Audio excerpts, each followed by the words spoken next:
What I'd like to do is discuss the nature of God, part of it. We'll start with Genesis 1, 26 and 27.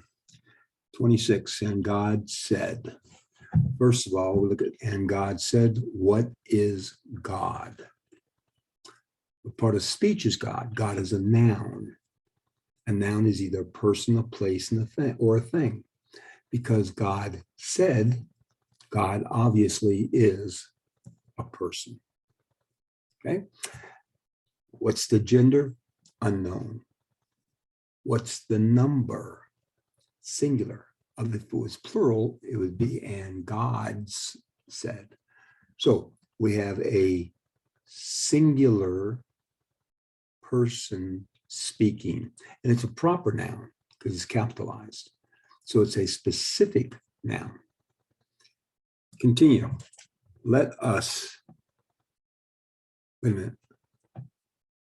What is us? It's a pronoun. A pronoun takes the place of a noun or another pronoun. In this case, the pronoun us is taking the place of God. We do have a little problem. Us is plural and God is singular. Therefore, what has to happen here is that God is an office through which more than one person's individuals speak. Okay. The immediate thought is the Father and the Son, Elohim and Jesus. Well, let's look at the next verse. So God, all the previous applies, created man in his own image. In the image of God created he him. Male and female created he them. Therefore, the image of God is male and female, and because God is holy, they're married. So the image of God is male and female. More than one person in the priesthood office of God. And they're speaking. Now, throughout the scriptures, if it's God speaking, preponderantly, it is either Elohim the Father or Jesus Christ the Son. Our Heavenly Mother does not speak. The Will Smith episode is kind of interesting. For myself, yeah, you could say whatever you want about me. Look what they say about God, even people who profess not to believe in him. Trash his name, drag him through dirt, ignore his commandments, crucify his son, beat him up, scourge him. A scourging with a cat of nine tails, which has bones, metal, glass, rocks in it. Does not leave your back smooth. Your back is a plowed field. A scourge Christ. And they took a crown of thorns, and these are not your little rose thorns. These are nice thorns.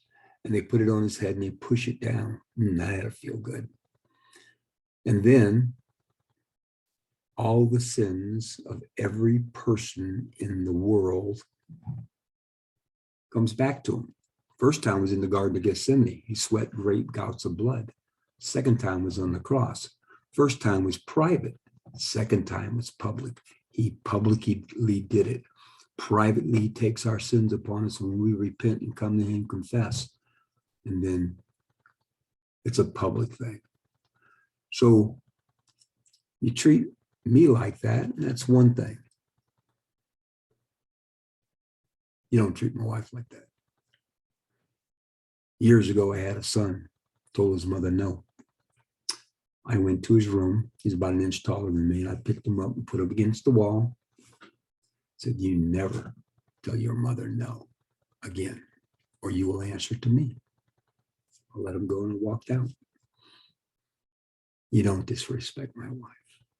You don't say anything negative about her. It's best just to say nothing and walk away, at least in my presence. if I hear about it. Depends on whether I've had any chocolate or not. If I'm on some sort of a chocolate deprivation seizure, I'll probably come after you. Anyway, that's it for this one. We like to talk about perfection next time we come up. Thank you very much. Be sure you comment, because I'm a school teacher, was a school teacher. I need comments. I need an interface. Thank you.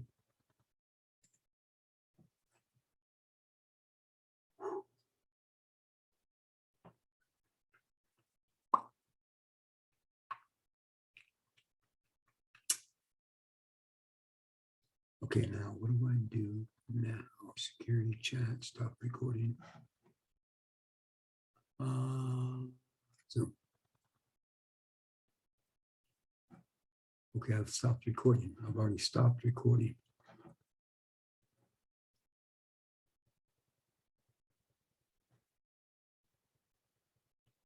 Yep, because you can't hear me. So I'll just close that.